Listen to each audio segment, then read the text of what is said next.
because of the government of the Church of England at that time, had bishops. So, they preferred using the word bishop there, whereas maybe our more modern translations prefer using the word elder there. Presbyterianism then is a form of church government by representative assemblies of elders. So that's what really defines Presbyterian as opposed to congregational or as opposed to a hierarchical structure like you would see in the Methodist Church or Anglican Church or whatever. So let's talk about our organizational model. Engineers always got to have a model. This map is no map of nowhere. I called it the land of Nod, which is just east of Eden. Okay? But let's say that we began to plant a number of local churches all over this area. Each one of those is an individual local church. The local church has its own session if it's Presbyterian. And the session is the representative body of elders that governs that church. Then we're going to group some of those together, and we're going to form presbyteries. I've called it the presbytery or the regional church of the north or the regional church of the south. You'll hear these things, these terms, Presbyterian regional church, are kind of used interchangeably.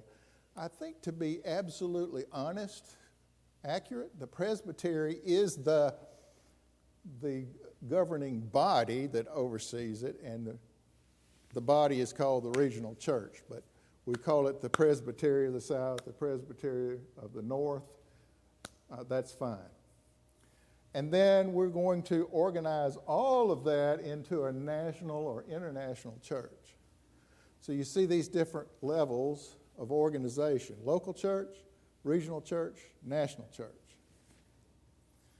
Now, each one of those, as we said, has a governing body. The local church is governed by its session. The regional church is governed by the presbytery. In general, in the OPC, the presbytery will meet twice a year, somewhere within the region, and it will have its own rules about, when it meets and where it meets, and some of the rules about how it operates. It can, to some extent, set its own rules, but it is a representative regional church governed by a presbytery. And then you have the national or international church, which is everyone within the denomination that is governed by the General Assembly. So what do these presbyteries look like in the OPC? In the OPC, we have a number of different presbyteries. The one that's down there in the far right lower corner is, of course, the Presbytery of the South, which is the one that we're a member of, and you can see the little markers there that show where our churches are. We're in Florida, Alabama, southern Georgia, Mississippi, Louisiana, and the eastern part of Tennessee. That's the Presbytery of the South. Pretty far-flung region, although it's not more far-flung than some of the others. But you can see that there's a heavy concentration of churches in Florida. Now, why do you think that might be? Well, I can tell you that in those other southern states, the PCA reigns supreme. Okay? In Mississippi, Presbyterian is equated with PCA, for instance. It's very strong there. So we don't necessarily try to move into their territory and take their members, because they are a sister church. And we cooperate with them in many, many ways as a part of NAPARC and many other things that we do. NAPARC is the North American Presbyterian and Reformed something. It's churches. So it's a way in which we can have agreements with one another that we can cooperate. We can cooperate on missions work. We can cooperate on publications, all sorts of different things that we can cooperate together. And you'll see why that's important in just a minute. So you see the other presbyteries. I won't go through and call them out. Some are smaller than others. You know, probably one of the smallest ones is the Presbytery of Philadelphia, but guess what? That's the home of the OPC. That's why we're there. I think that's another reason why there's so many OPC churches in Florida compared to the rest of the South, because so many of our people that live here came from there, the Northeast, the North. And they brought their OPC with them. All right, now let's go to the General Assembly. What are the activities of the General Assembly? Well, it's this. But these are the things we do. We worship. We worship every day. Every session is open with singing. We have daily devotionals. We have special times of worship. We have a lot of prayer. Everything is bathed in prayer. We start the day with prayer. We pray for every committee that reports. Pray and pray and pray. One of the big things is an election of a moderator. The moderator, of course, is in control of the General Assembly. He gets to appoint certain people within the Assembly as officers, and so it's a very important thing who the moderator is. Number one, he should know Robert's Rules of Order, and he should know the Book of Church Order, which is the governing body for our denomination, governing document for our denomination, and he should know the rules and bylaws of the General Assembly. So it needs to be somebody that we know, that knows these things, excuse me. We have a roll call and establishment of a quorum, so everybody that's been elected by a presbytery to be there, their name gets called and they get to answer present or not. So we keep an account of who's there, make sure that everybody that's voting is supposed to be voting. So we don't have any shenanigans or anything going on. Not that that's going to happen, but you know, it's an important part of it. Approval of the docket. So this thing has to get approved, not each and every page of it, but there's a governing page at the front and says these are the things we're going to do, and we're going to have certain orders of the day at certain times of the day. Whatever we're doing, we're going to stop and we're going to eat, or we're going to stop and we're going to hear from this fraternal delegate, or we're going to stop and we're going to do something. We have certain orders of the day that override whatever's going on in the assembly that help it stay on time and keep those things, get all those things checked off the list. Seating of advisory committees. There are advisory committees that each delegate is assigned to an advisory committee. They meet with the corresponding standing committee, and they are able to ask questions based on their reports. The reports of the standing committees are in here, so you've got a chance to read them. You can ask questions, and then you can develop your own set of things to be brought to the assembly if you think there's something that needs to be addressed. Election of standing committee vacancies due to expiring terms or other circumstances. So there are certain committees. The advisory committee exists only during the General Assembly. Then once the General Assembly is dismissed, that committee evaporates. Not the members of the committee, but it has no more jurisdiction. The standing committees last all year long, and they meet in person, they meet by Zoom, they meet however they need to meet to carry out the business of their committee. So these standing committees have about a third of them will rotate off each year. They have to either be reelected to the committee or somebody is elected in their place. So that's what we're talking about there. Advisory committee meetings and reports, I've already sort of covered that under the advisory committee.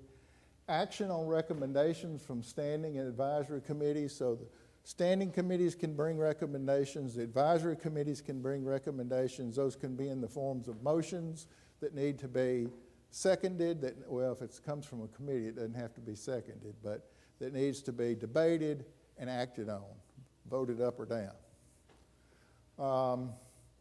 Adjudication of judicial appeals and complaints on appeal. This is get into the more of the judicial actions, dealing with various cases. It's very much like a courtroom, the way it's handled. You have certain witnesses that are called. You don't necessarily swear them in, but certain people give the one side gives their view, the other side gives their view. There's sort of a questions and answers and closing statements and so forth, and then we vote. And so sometimes the case can turn on something like you didn't follow the proper procedure. Sometimes the appeals are, this presbytery took this action, but they didn't follow this when they did it.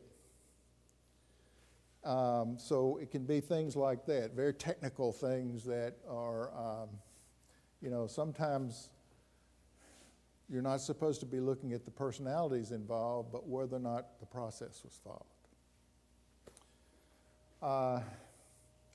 Consideration of overtures. Overtures are brought by a presbytery that says, here's something we would like to see the denomination do. That gets debated and voted on. I'll show you, we'll talk about one that was done this year. So, apportionment and enrollment of commissioners. By definition, we have a maximum of 150. 90 of those are ministers and 60 of those are ruling elders. All right, so in the black, you see that's what's apportioned to the assembly and the number enrolled. So one minister couldn't make it and 7 ruling elders couldn't make it. Sometimes presbyteries have alternates, but if you cancel at the last minute, the alternate might not be able to make it. So, it's difficult for people to travel, and particularly ruling elders, many of which may be working people, all right? So if something comes up with their job or whatever, they might not be able to make it. Now, hopefully you've made a commitment to do it and you're going to stick to that commitment, but things happen. Now, I think this is very interesting. 34 of the number that were there were attending the General Assembly for the first time. The first time you attend is absolutely overwhelming. This was my second time to attend. It was a little less overwhelming, but it's still overwhelming.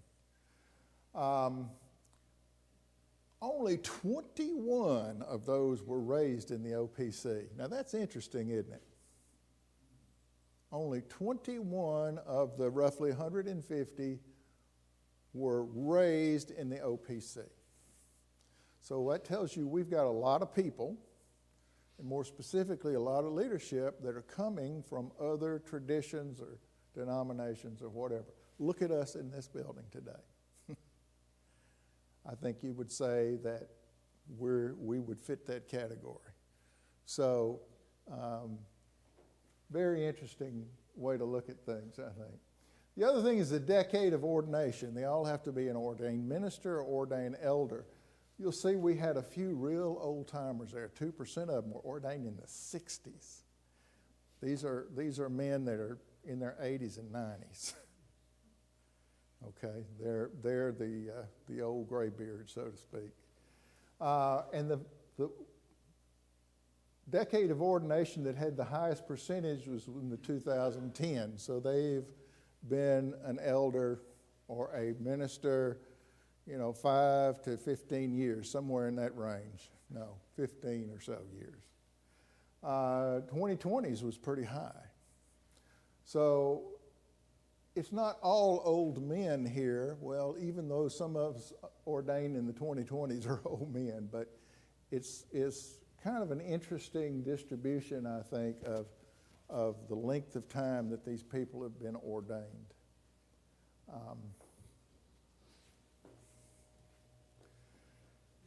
This is Brian DeYoung. He was elected as the moderator. You can see there he's a pastor of Grace OPC in Sheboygan, Wisconsin. Interestingly enough, he is the son of an OP minister, and his son is an OP minister and was at the assembly as a commissioner. So this is a three-generation OPC minister family. If you see the picture on the front of New Horizons magazine, and you see the young man sitting there with the child on his lap, that's his son and his grandson there. So he did a wonderful job, very humble, kind man. Sometimes I think he was a little bit too kind, but he did a wonderful job. Other officers. So we have a stated clerk, just like our session has a stated clerk. Reverend Hank Belfield, he is a pastor in Virginia. Historian is Reverend Camden Busey. Used to be John Muther, by the way, but John has retired from that position, and Camden has taken it over, and I'm the newly elected statistician. What does that mean? It means that I compile all the reports from all the churches and all the presbyteries and provide that as a report back to the next General Assembly. And it also means that I go through and do the calculations about the apportionment of how many commissioners each presbytery is going to have based upon an algorithm that they developed, which is rather slick. So it's kind of a big job. It's going to be most busy between about January and April, but I suspect since I've been back from there, I've already put 60 to 80 hours into it, mostly just trying to get up to speed on what I'm supposed to be doing and setting things up to automate as much of it as I can. And various standing committee members get elected. We've already talked about that. Now, since I'm the statistician, I get to show more statistics, but I think this is interesting. If you look at the blue line, that is the ROPC membership from its inception up to 2024, and you see that it's not a bad approximation to a straight line. So here's your straight line in the red, and the slope of that line, the growth rate is about 343 persons per year. You say, boy, that sounds low, doesn't it? Well, we're not that big. We're really not that big as an organization. We're a fairly small denomination. So we are growing. We continue to grow. Our rate of growth is fairly constant, which is good. Now, I want to tell you something. Some of our other sister denominations in Naport are not seeing this. They're on the downward slope, which is a real concern. PCA is doing well, but some of our others are not doing this well. So I think we should thank the Lord for His blessing in that we continue to grow, because some of our sister churches are not necessarily seeing this. Like, who are those other sister churches? Well, there's a whole bunch of them. I could give you the whole list, but there are, RCUS. There's URCNA that we. ARP. So yeah. So there's about 25 of them in the country, or more. Is that right? ARP was a church? No, I'm just kidding. Many of them are small churches like we are. The big guy is PCA.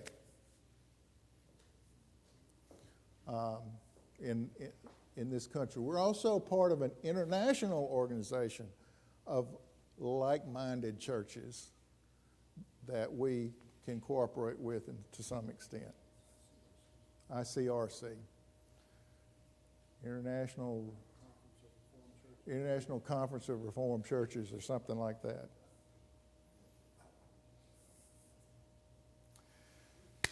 All right, let's talk about the fun stuff. Worldwide outreach. Worldwide outreach in the OPC is defined as foreign missions, home missions, and Christian education. Here are your general chairman, general secretaries of each one of these organizations. Doug Clausen for foreign missions, Jeremiah Montgomery, who's been here to preach in our church, is one of Bullett's best friends, is General Secretary for Home Missions, and Danny Olinger, who's also been in our church and preached, you probably recognize him, is the General Secretary for Christian Education. So I want to show you these faces because, you know, these folks, at least two of them, since I've been here, have been in our church, and hopefully we'll get the third one here sometime. It's good to know who they are. Committee on Foreign Missions. Committee on Foreign Missions has some wonderful things going on. We have fully operational fields. I'm calling it Asia, and I think you know why. I'm not going to go into that, but we have a fully operational field in a country in Asia. Haiti. Haiti has been a struggle for us because of the government situation there, but we still have ongoing mission work there. It's considered a fully operational field. In Ukraine, Hero Hakabord, who is our missionary in Lviv, spoke to us at the General Assembly, and I don't think there was a dry eye in the place by the time he got through. That is incredible work going on there and incredible needs going on there. And he's working primarily with the refugees that are coming from the parts of the country that are most heavily involved in the war, that are escaping to the West, and many of them are trying to get on into Europe, Eastern Europe, to get completely away from Ukraine. But there are tons of refugees there that he's ministering to and sharing the gospel with, and so it's incredible work happening there. We have a number of exploratory fields. Uruguay, we have missionaries on the ground in Uruguay, but it's not considered a fully operational field at this time. Ben Hopp is doing a wonderful job for us in Africa. These are the countries that he has been working in. Some of these places are places you don't want to go. South Sudan is a place you don't want to go if you value your life. But he's been in there. And he's been working with people. These are people that have reached out to him and said, come and help us. We need help. And he is doing some wonderful work there. So, Africa is a place where the gospel is exploding. Africa is a place where there is a lot of bad theology. And Africa is a place where some of our best work, I think, is being done. We have our own seminary, although we say OPC doesn't own a seminary. We have a Knox School of Theology there, and we are doing our best to train up pastors. Here's a statistic. Didn't hear this at the General Assembly, but I have reason to believe that it's accurate. Only 5% of pastors in the world have any theological education. 5%. So that's why you have all these strange and theologies and so forth in various places around the world, because the pastors just aren't theologically trained, and it's all up to them and what they think the Bible says. And so it's very, very needy. Thus, we have the Mobile Theological Mentoring Corps. So this will pull from various missionaries and pastors and seminary professors, and we'll deploy them to a country, and we'll invite pastors to come and get some basic theological training. Very, very good ministry.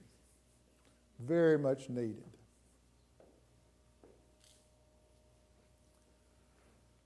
Committee on Home Missions and Church Extensions. So, home missions, winning the lost, church extensions, getting them into planting churches and getting those people we win into a church. Wonderful things happening there this year. 6 new mission works in 2024. 24 continuing mission works. So that says we have 30 mission churches in the OPC right now. With the plan is to have 36 by the end of 2025. So we may already have more than 24. But in December 2024, we had 30 mission works.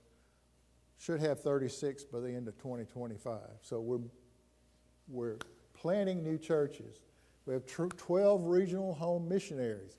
Our presbytery is currently without one because our regional home missionary retired, but I'm sure we will replace him as quickly as we can. 5 special evangelism projects. So this is like calling in help in church planning and evangelizing particular areas. 2 of those 5 involved Eric Watkins. Eric in Chicago and Eric in Daytona Beach. So people came in, they canvassed neighborhoods, they talked to people, they try to jumpstart the planning of a church. Eric is not planning a church per se in Chicago. He's helping them to plant a church in downtown Chicago. Eric is planning a church in Daytona Beach. But there are other locations in which these special evangelism projects were taking place. They've added something new, which is called a church revitalization initiative. So these are churches that are struggling for whatever reason. And there's a criteria that you can go through and determine if you're a good candidate for church revitalization. And then some resources and individuals are provided to come in and help that church get back on its feet. We're not talking about necessarily financially. We're talking about spiritually and number of members and growth and evangelism and all those sorts of things. So it's a really good thing I think we're doing, because each presbytery is going to have a few churches that are struggling. And this gives them ability to get back on the path to growth. Committee on Christian Education. So many of the things that touch our lives come through the Committee on Christian Education. Of course, New Horizons magazine, ministerial internships and training. This is very, very important because, it's one thing to sit in a seminary and get your mind filled with theology, but you might not know how to deal very well with people, okay? So these internships give you an opportunity to get out and learn the other part of the business, so to speak. So you're more than just all head, but you have some heart as well. And very, very important. There's something called the Timothy Conference. Many of you may be familiar with that. But this is where you take young men who somebody recognizes might have a calling to the ministry, or they themselves think they might have a calling to the ministry, and allows them to spend some time getting some training and helping them to know if that's God's calling on their life. So very, very wonderful thing. Ruling Elder podcast comes through there. The hymnals, our hymnals are published. It's a joint venture between OPC and one of our sister churches, United Reformed Churches in North America. So we published this hymnal together, and it's used by our denomination and some others as well, or other churches as well use it. And the URCNA encourages its use. Great Commission Publications, celebrating its 50th year. What is Great Commission Publications? Well, they publish our Sunday school literature for our children, and this is a joint venture between the OPC and the PCA. This is one of these areas in which we cooperate, like the hymnal with URCNA and Great Commission Publications with PCA. So there was a big celebration of the 50th anniversary of Great Commission Publications, and we heard from the director of Great Commission's publication, who is a PCA elder, I believe. Yes? Yes. What was above it? Ruling Elder Podcast. Sorry. So there's a Ruling Elder Podcast, and there is a Deacon Podcast. The Ruling Elder Podcast is done by Committee on Christian Education. The Deacon Podcast is done by the Diaconal Committee, which we'll get to. So that's for ruling elders? Yes, of course, anybody can listen to them. They're on our OPC website. I would encourage you to listen. It's wonderful stuff. But yeah, it's to provide some encouragement and training and motivation for elders and then deacons as well. Some more to help with problems. Funding for worldwide outreach. How do we pay for all this? Well, our 2025 giving goal is right at $6 million. Last year, our thank offering goal, got to remember, our thank offering comes at the end of 24, so it's really expended in 25. Our thank offering goal was $1.6 million. You gave over $1.8 million. That's wonderful. For 2026, our worldwide outreach budget is about $5.8 million. You say, well, you had more giving than your goal. Well, that's kind of the way we do things. We don't set our budget so high that it's unattainable because people are depending upon this money. And if we have more come in than what our budget is, wonderful. We'll find places to use it. That's the way your budget of this church is set, by the way. So I think it's good financial practice. Now, how are these funds allocated? Well, everything that comes into worldwide outreach giving, 43% goes to foreign missions. 42% goes to home missions. And 15% goes to Christian education.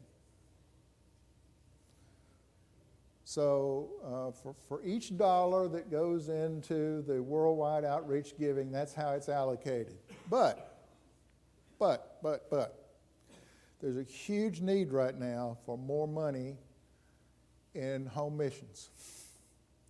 Home missions had a surplus that they have been spending down. I won't call it a surplus, a reserve that they have been spending down in order to meet the needs, and they have pretty much depleted their reserve. So, therefore, all thank offering receipts, this was voted on by the General Assembly, all thank offering receipts above $1.6 million go to the Committee on Home Missions and Church Extension. So this pie chart down here will govern everything under $1.6 million. Then once you hit $1.6 million, everything over $1.6 million goes 100% to the Committee on Home Missions and Church Extension, because we're having so much need and success there that we need to try to bolster that and give them more opportunity to minister. How do these funds get there? Well, some of them, what you give to the thank offering goes straight there. But there are other funds that are needed to make up that $5.8 million. Where do they come from? They come from askings. That means that the General Assembly and the denomination vote to ask each congregation to send so much money to the denomination. It's not a requirement, it's an asking. So here are the askings. You know, up there, 2026, you see what it takes to operate the General Assembly. It's expensive because there's a lot of travel. There's a venue that has to be rented. There are meals that have to be paid for and so forth. Ministry funds down here, so it's $235 per communicant member for worldwide outreach, $30 for diaconal ministry, and $25 for ministerial care. That's to do things like care for our retired ministers and so forth. So, when we as a session do our church budget every year, we have to look at these askings and say, you know, this is what the denomination is asking. Can we fulfill that request? And in general, I will say that we do. We do very, very well at that. We have cut back a little bit. There's also some askings from the presbytery. We've cut that back a little bit because we were concerned that they had too much money they were sitting on, to be quite honest. But, you know, one of the largest giving churches in our presbytery, to both the presbytery and to the denomination, are you guys. So the Lord has blessed us. He's blessed us financially.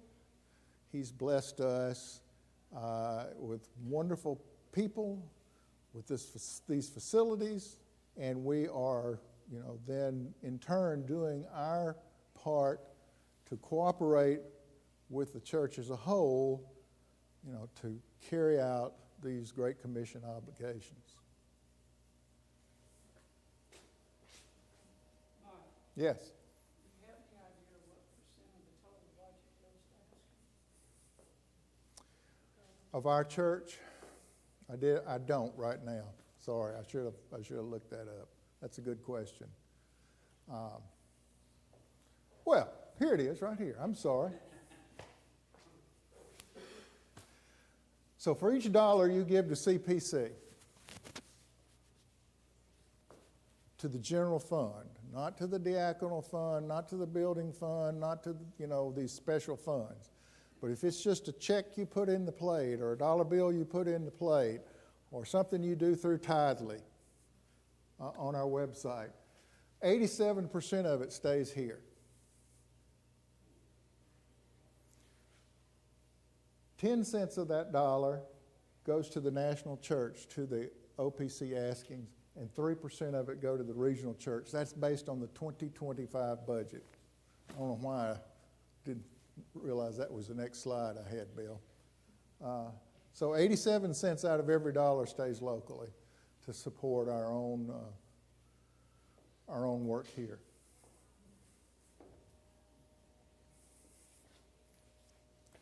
Committee on Diaconal Ministries. I know I'm late. I had 24 slides. I thought I'd be short. But ministry to those in need, both within the church, without the church, internationally, disaster relief, to and through missionary deacons. You can be a missionary deacon on the mission field. It means that you're primarily doing diaconal type duties on the mission field, supporting the work that the evangelists are doing. To refugees, you think of what's going on in Ukraine, through short-term missions. These are things that are going on through our diaconal committee. These individuals up here, can't see them very well. We built them homes in North Carolina after their homes were destroyed in the hurricane. The Reformed Deacon podcast, we sort of already talked about that. Our disaster response is very active, but that's only a part of what's going on here. So wonderful work that the Diaconal Committee is doing, and our deacons in general throughout the denomination are doing. And I have great, great respect for all of this work.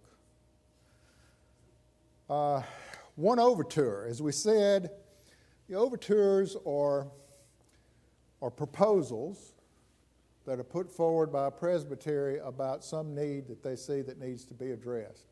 One of the needs that came from the need that came from the Presbytery of the Midwest is the Book of Church Order, and they're not wanting to rewrite the thing from scratch. What they're suggesting that it might need to be done is that over the years we've enacted a new paragraph here, and a new paragraph there, and a new paragraph over here, and in these various pages, some of these paragraphs are difficult to interpret in light of other paragraphs. We need to harmonize them. That's basically what they're saying. So we've erected a committee of 7 to look at this, and 2 years from now, 2027, this committee is going to report. The committee is not going to rewrite the book, by the way. They're basically just going to report, yeah, we think this needs to be done, or no, we don't think it needs to be done, and if we think it needs to be done, here are the places we think that need to be addressed. And then there would be another committee appointed to actually do the writing, or elected. What is the date of publication? This is 2025. This is the new one. Just came out this year. There's only a few minor changes from 2020. So if you have 2020, it's not, too much out of date. But this is the latest. It's republished every 5 years. So it's on a cycle. So any changes that would come out of this would appear in 2030.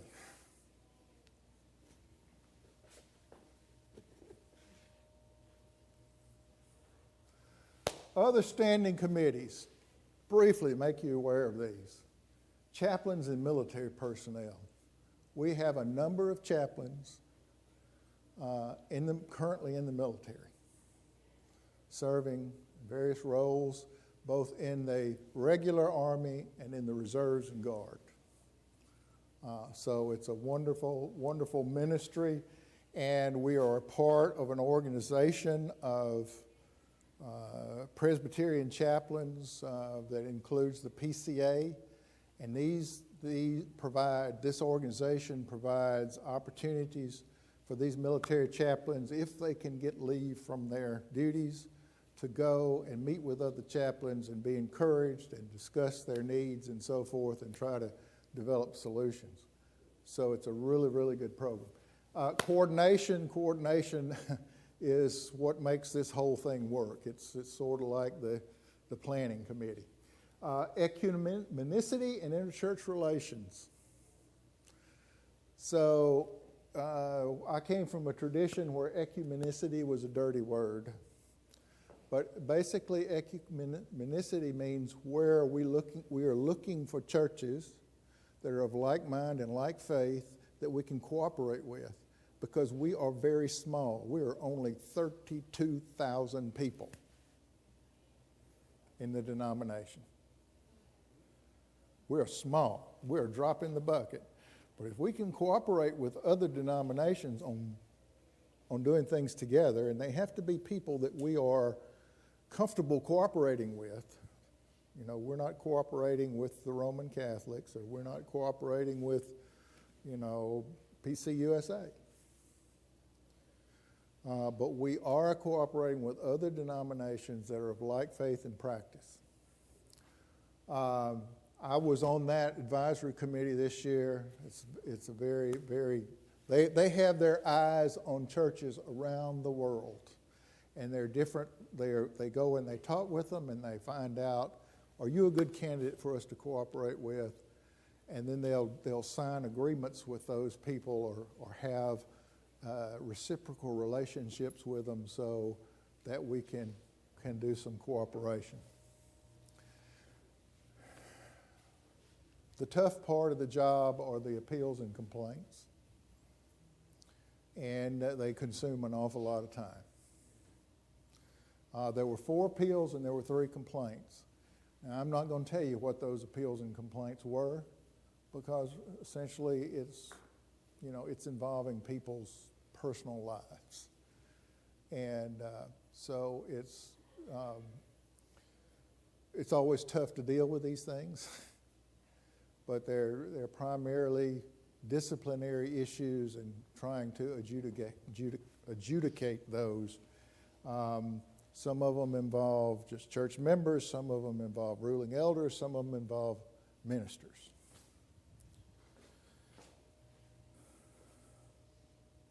Prayer needs. Last slide. Here's what I think we should be praying for. My opinion only. Whoop. There we go. We need young men to enter ministry. 10% of our pulpits in the OPC right now are vacant. 1 out of every 10. And there's just not enough young men in the pipeline to fill them. That's not only in the OPC. One of the big emphasis of the PCA General Assembly this year was we need more young men in the ministry. We don't have enough people to fill the pulpits. Enough men to fill the pulpits. So we need more young men to enter the ministry. It's very difficult right now to get young men to enter the ministry. For whatever reason, maybe it's financial reasons, it's very expensive to get a seminary education. Maybe it's because the lure of making a big salary in the world right now makes it less attractive to surrender to ministry. Whatever it might be, I don't know.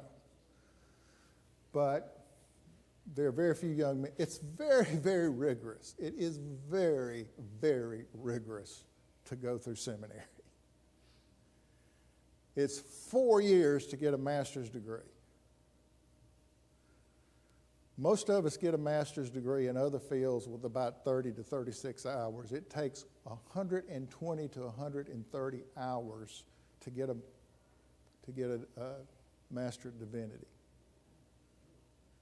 That's more than most people have in a PhD. So it is very, very rigorous, and it takes somebody who's got dedication.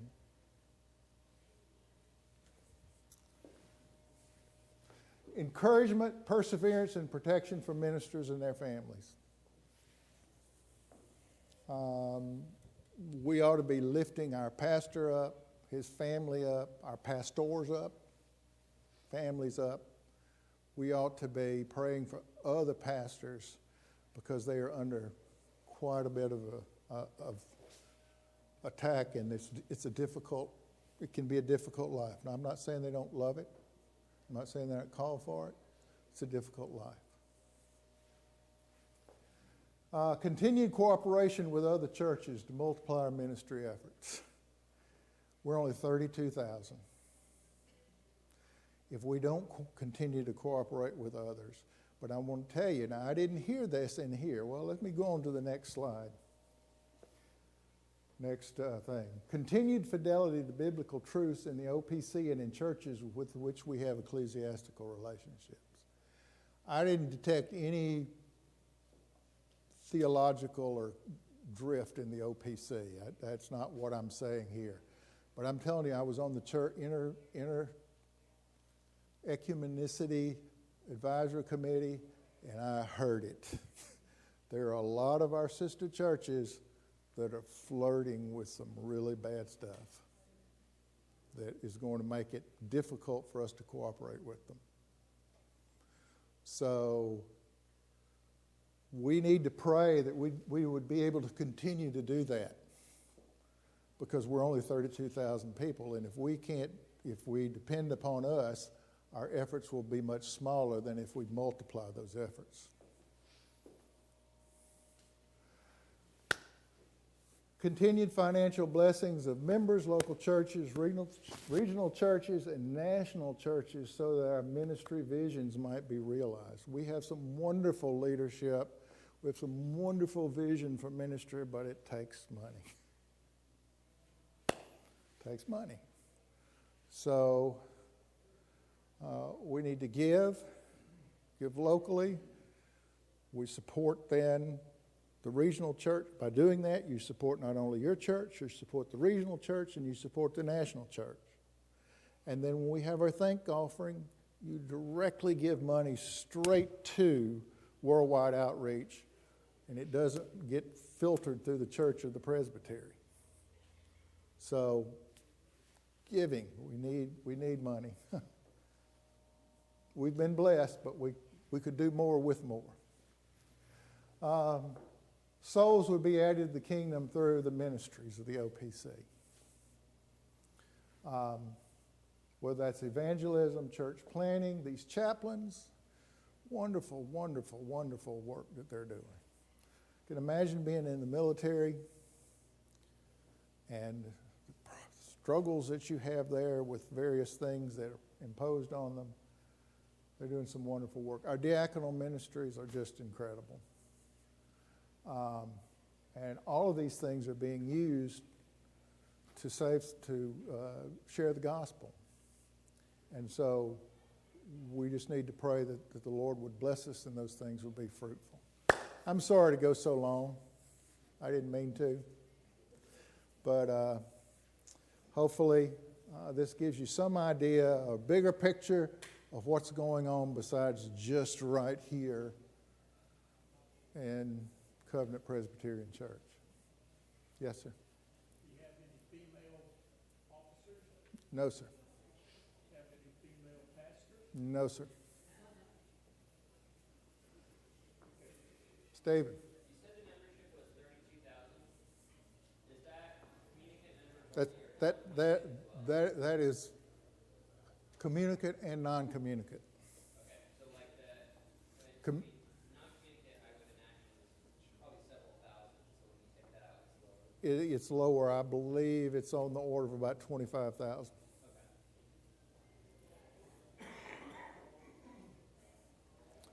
All right. Let's pray real quickly. Father, we thank you for this opportunity to learn about what you're doing in and through your church. We just pray that we would be found faithful. In Jesus' name we pray. Amen.